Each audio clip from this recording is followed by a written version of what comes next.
Welcome to this recollection of one of the most unsettling cases recorded in the history of the United States. Before we begin, I invite you to leave a comment noting where you are listening from and the exact time at which this narration reaches you. We are interested in understanding which places and at what hours of day or night these documented accounts are heard. In the autumn of 1843, the valleys and ridges of northern Alabama still concealed truths unrecorded by white settlers.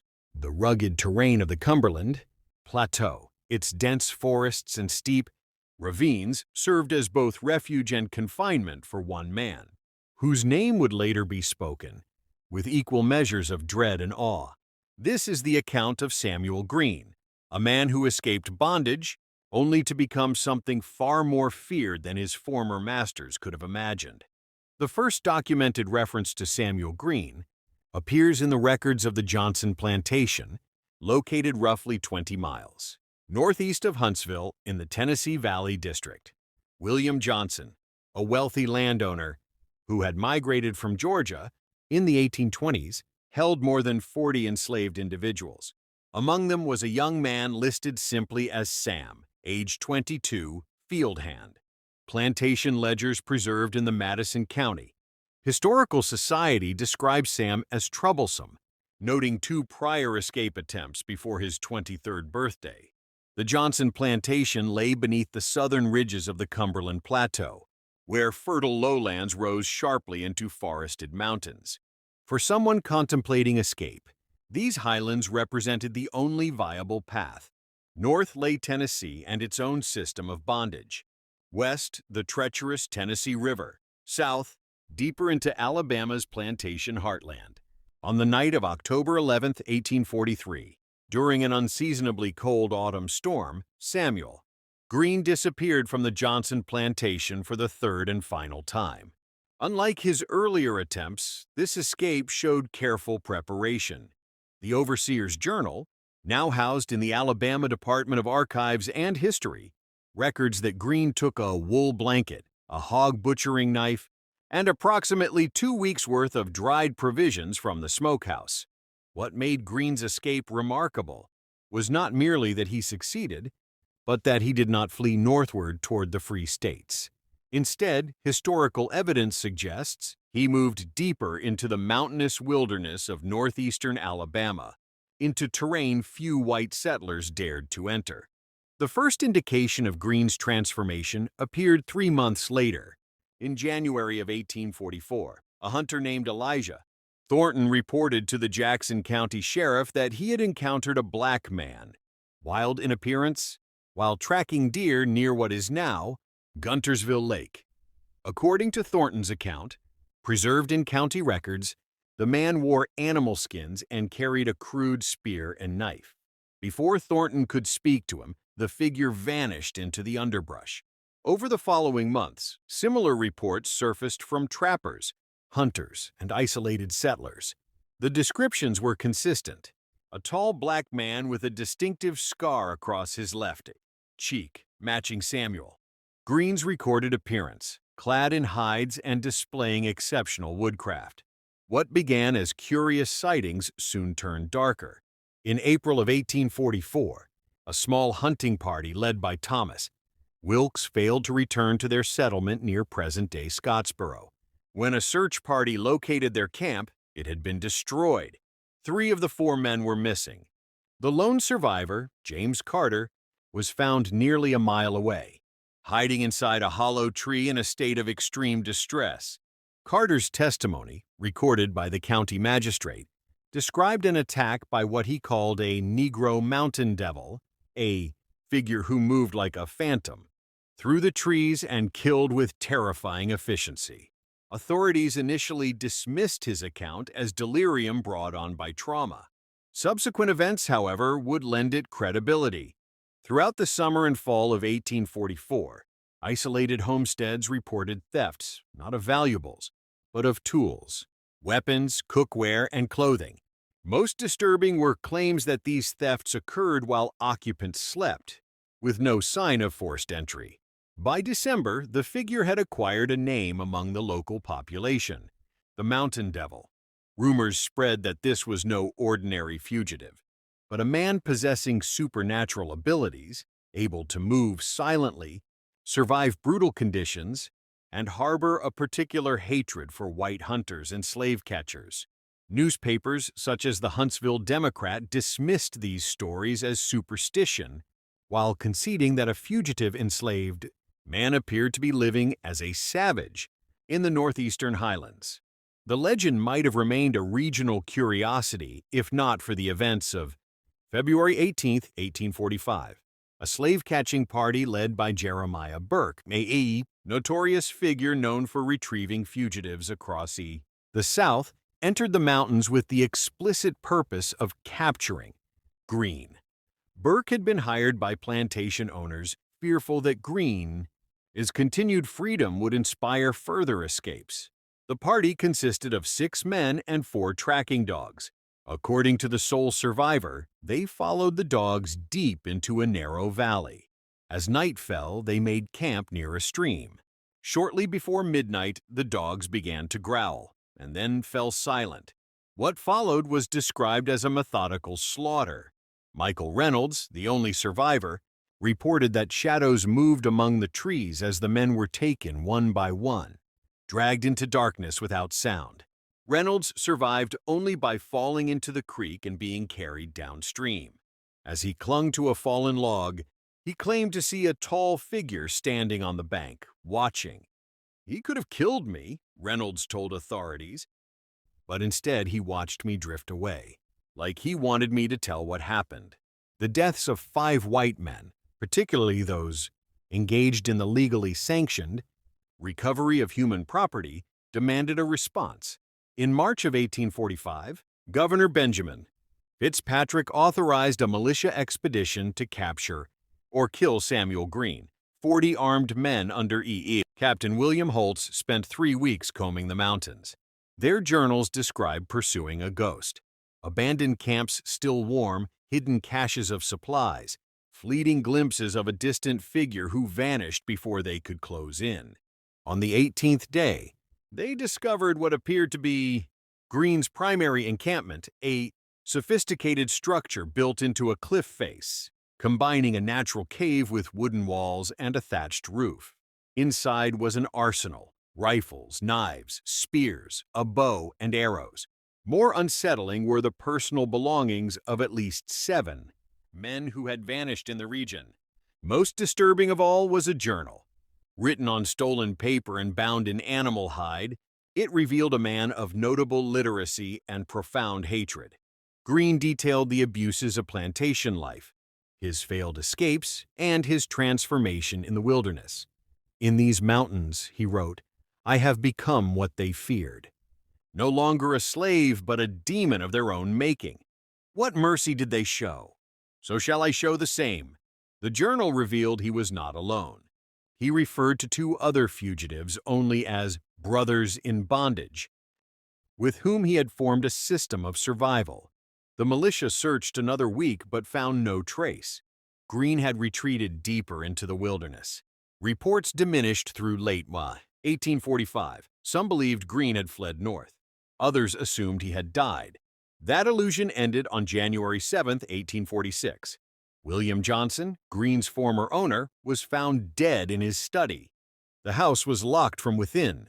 Nothing was stolen. A single handcrafted arrow pierced his heart. On the desk lay a folded note written in careful script. "Justice comes even to the mighty. Remember Samuel Green.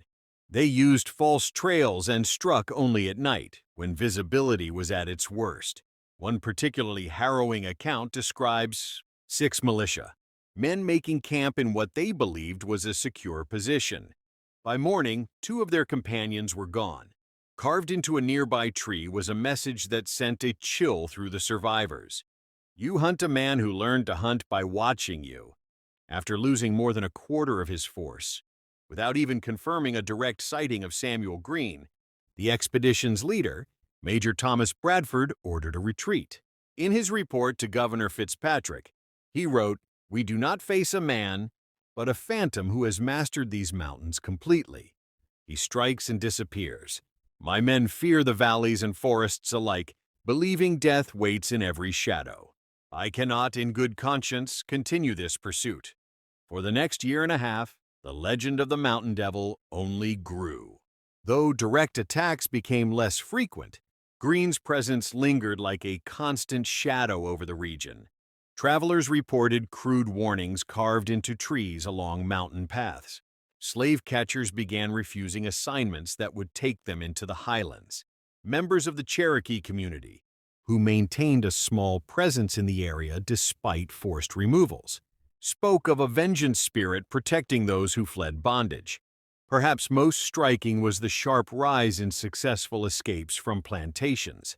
Across northern Alabama during this period, while no direct evidence links Green to these escapes, oral histories passed down among descendants of formerly enslaved people suggest that Green and his companions operated a rudimentary network, guiding fugitives through the mountains and helping them avoid capture. The last confirmed sighting of Samuel Green occurred in August of 1847.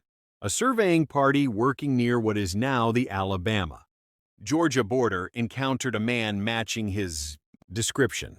According to their account, he approached them openly and unarmed.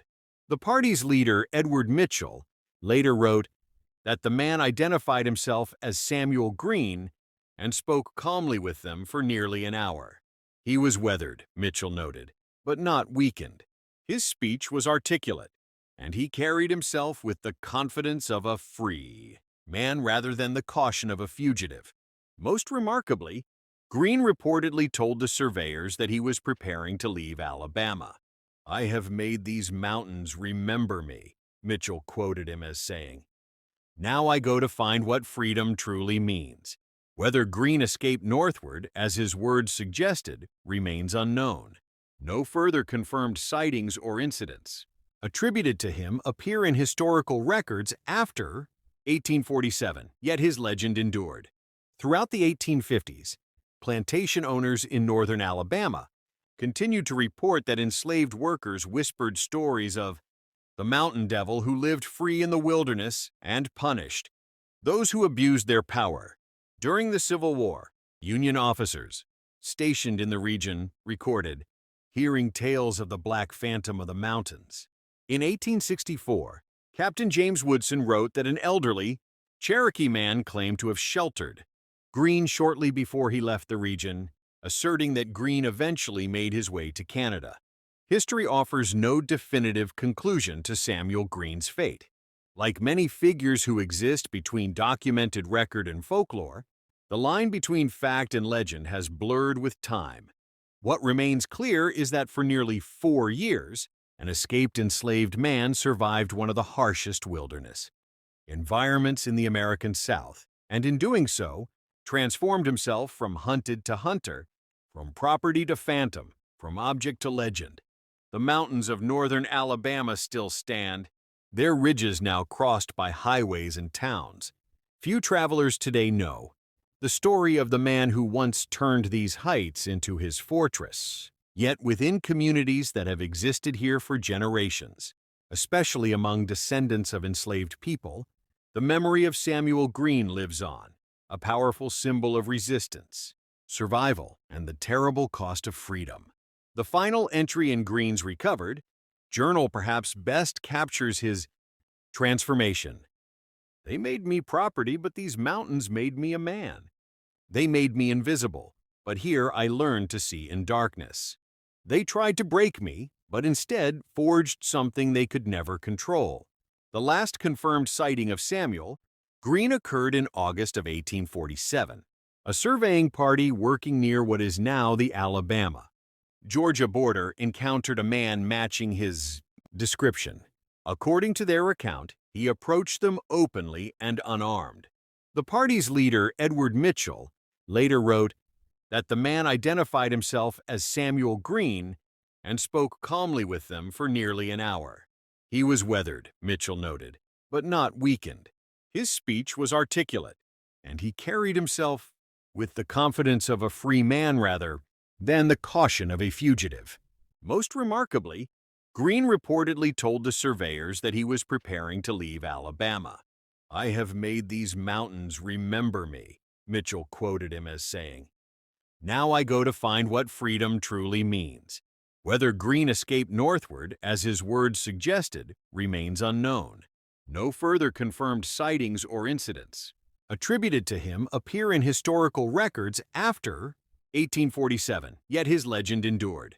Throughout the 1850s, plantation owners in northern Alabama continued to report that enslaved workers whispered stories of the mountain devil who lived free in the wilderness and punished those who abused their power. During the Civil War, Union officers stationed in the region recorded hearing tales of the Black Phantom of the mountains. In 1864, Captain James Woodson wrote that an elderly Cherokee man claimed to have sheltered Greene shortly before he left the region, asserting that Greene eventually made his way to Canada. History offers no definitive conclusion to Samuel Greene's fate. Like many figures who exist between documented record and folklore, the line between fact and legend has blurred with time. What remains clear is that for nearly 4 years, an escaped enslaved man survived one of the harshest wilderness environments in the American South, and in doing so, transformed himself from hunted to hunter, from property to phantom, from object to legend. The mountains of northern Alabama still stand, their ridges now crossed by highways and towns. Few travelers today know the story of the man who once turned these heights into his fortress. Yet within communities that have existed here for generations, especially among descendants of enslaved people, the memory of Samuel Greene lives on, a powerful symbol of resistance, survival, and the terrible cost of freedom. The final entry in Greene's recovered journal perhaps best captures his transformation. They made me property, but these mountains made me a man. They made me invisible, but here I learned to see in darkness. They tried to break me, but instead forged something they could never control. Soldiers wrote in their official reports that the local Negroes hold a curious belief that safety lies not with us, but in the high country to the east, where they claim a champion of their race once ruled. This belief was so widespread that Union officers eventually began sending guides into the mountains to redirect fugitives toward their own lines. One such guide, Sergeant William Jackson, himself formerly enslaved, reported conversations with those he encountered. They speak of a man named Greene, he wrote, as though he were still there, watching over those mountains. I tried to tell them he is long gone, if he ever existed at all. But the belief runs deep. As the war progressed and slavery's grip on the South weakened, the legend of Samuel Greene continued to evolve. During the uncertain and often violent years of Reconstruction, the Mountain Devil took on new meaning. For the newly freed black population of northern Alabama, Greene became a symbol of resistance and self-determination. For many white residents, particularly those who had lost power and privilege after the Confederacy's defeat, he embodied their deepest fears of black retribution. An account from 1871, recorded by a Freedmen's Bureau agent in Huntsville, illustrates the power of Greene's name. A dispute between a white landowner and his black tenants escalated until threats of violence were made. An elderly black man quietly remarked, "These mountains still have eyes," just as they did in Greene's time. According to the agent, the landowner turned pale and withdrew his threats immediately. Historian Claudia Mitchell Therrell, who has studied the region's folklore extensively, notes that by the late 19th century, the story of Samuel Greene had split into sharply different versions. In white communities, Greene was portrayed as a near supernatural menace, a violent spirit who attacked without reason. In black communities, he was remembered as a bringer of justice, one who punished cruelty and aided those seeking freedom. These conflicting portrayals reflect the complex legacy of a man who used violence as a response to oppression. The historical Samuel Greene, insofar as he can be separated from the legend, was neither demon nor saint. He was a man shaped by the brutality of slavery and the unforgiving wilderness that became his refuge.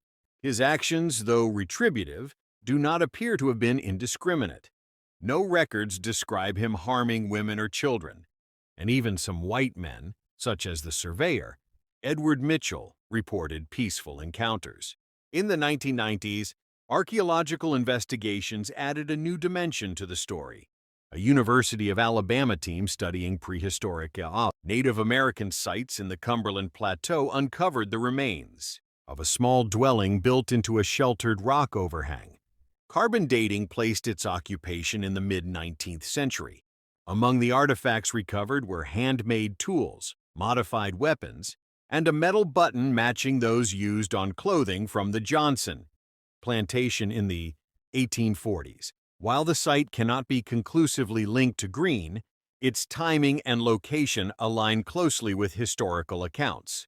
Dr. Margaret Wilkinson, who led the excavation, wrote that the ingenuity of the structure suggested an occupant with exceptional adaptability and deep knowledge of wilderness survival.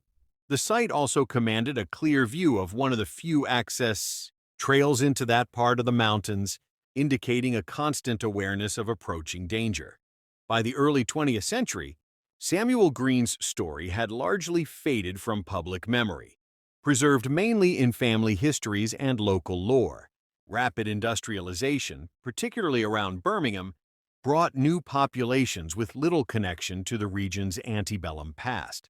The mountains that once sheltered Green were increasingly cut by mines, logging roads, and eventually highways. Yet, in certain communities, especially those founded by formerly enslaved people, his memory endured. Church records from a small African Methodist Episcopal congregation near Scottsboro reference annual gatherings held on January 7th, the anniversary of William Johnson's death, labeled simply as Remembrance Day. Elderly members later explained that the day marked the moment justice came to a cruel master. As the civil rights movement renewed interest in America's suppressed histories, scholars began revisiting stories like Green's. Though documentary evidence remained limited, the consistency of oral traditions across multiple communities lent weight to the core narrative. An escaped enslaved man had lived in these mountains and become a figure of both terror and hope. Historian Dr. Benjamin Turner of Howard University places Green among what he calls wilderness maroons, fugitives who did not flee north, but instead carved out hidden spaces of freedom within the slave South itself. While Green appears to have operated with only a few companions, his methods mirrored those of larger maroon communities in places like the Great Dismal Swamp and the Louisiana bayous. In 1969, an elderly woman in Tennessee named Sarah Jenkins offered a curious echo of the legend. At 97 years old, she claimed her grandfather had lived alongside the mountain man of Alabama. According to Jenkins, her grandfather William escaped a Georgia plantation around 1845 and eventually met Green in the highlands. Samuel taught him how to live unseen. She recalled how to hunt, how to survive, how to fight if needed. They lived together for nearly 2 years before Green chose to leave for the north. If accurate, her account suggests that Green was not merely a solitary phantom, but a mentor, passing on hard-earned knowledge to others in bondage. This aligns with references in Green's journal to brothers in bondage, and supports the idea that he helped facilitate other escapes. The full truth of Samuel Green's life may never be known. Like many enslaved people, his existence was scarcely documented until his resistance forced him into the historical record. Even then, most accounts come from those who feared or hunted him. His recovered journal offers the closest glimpse of his own voice, yet it too tells only part of the story. What is certain is this: for a brief but extraordinary period, Samuel Green reversed the power structure of his world. In a society built on the control of black bodies, he created a space beyond white authority, a domain where power could not reach without consequence. The mountains became his kingdom, a place where he was no longer property but sovereign. Researchers have come to view Samuel Green as an important case study. He did not merely endure his circumstances, he mastered his surroundings, so completely that he reversed his role, shifting from one pursued to one feared. In doing so, he displayed a level of adaptability and intelligence that directly contradicted the dehumanizing myths used to defend the institution of slavery. The psychological effect of Greene's actions has also attracted academic attention. Dr. Terence Watson, a scholar of enslaved resistance, argues that Greene's greatest impact lay in the fear he instilled among those responsible for enforcing the slave system. By targeting slave catchers and especially cruel masters, Greene challenged the core assumption that white authority was absolute and unquestionable. Each patrol that hesitated before entering the mountains, each overseer who tempered his brutality out of fear, represented a visible fracture in the structure of control. Among present-day residents of northern Alabama, opinions about the Greene legend tend to follow familiar divisions. Many white residents dismiss it as exaggerated local folklore, while many black residents regard it as a meaningful chapter in the long struggle against oppression. Some businesses have even attempted to commercialize the story, with outdoor outfitters offering guided hikes through areas where Greene was believed to have lived, an irony that Greene himself might have appreciated. Like many figures who existed on the edges of recorded history, the lack of definitive documentation has allowed Samuel Greene to be interpreted in vastly different ways. To some, he is a monster. To others, a hero, a criminal or a freedom fighter, a warning or an inspiration. Perhaps the closest reflection of truth lies in words attributed to Greene during his final recorded encounter with the surveyor Edward Mitchell. That necessity shaped what he became, and judgment belongs only to those who have known his chains. The deeper legacy of Samuel Greene may rest in the questions his story forces us to confront. In a society where enslaved people had no legal protection, no institutional defense, and no recognized humanity, what forms of resistance were possible, and which could be justified? Greene chose direct and often violent opposition, a path few took, shaped by the unique conditions of his life and the unforgiving terrain that sheltered him. American historical memory has long favored stories of resistance that align with legal or moral frameworks acceptable to white society, those who escaped northward or fought slavery through recognized political means. These figures deserve their place in history. But Samuel Greene represents another tradition: the Maroon, the rebel, the individual who rejected not only bondage, but the very rules imposed by the oppressor. It is fitting, perhaps, that Greene's ultimate fate remains unknown. Some accounts claim he reached Canada and lived quietly in freedom. Others suggest he perished during the harsh winter of 1847. Still others insist he never truly left the mountains at all. This uncertainty keeps his story open, resisting closure, much like America's ongoing struggle to fully reckon with the legacy of slavery. In the end, Samuel Greene exists somewhere between legend and documented history. Enough evidence confirms his existence, yet enough remains unclear to sustain fascination. His story reminds us that the history of slavery and resistance is incomplete, filled with voices still unheard and acts of defiance not yet fully acknowledged. The mountains of northern Alabama remain as they always have, silent witnesses to countless human struggles. Among them, the story of Samuel Greene stands apart, a testament to one man's relentless pursuit of freedom and his transformation of a hostile wilderness into a weapon against those who claimed ownership of his life. Those who stand on these ridges today, looking across the endless folds of land, may wonder what other stories remain hidden in these valleys. What other acts of courage, desperation, or resistance are known only to stone and soil? And what would Samuel Greene think of the world his brief rebellion helped shape?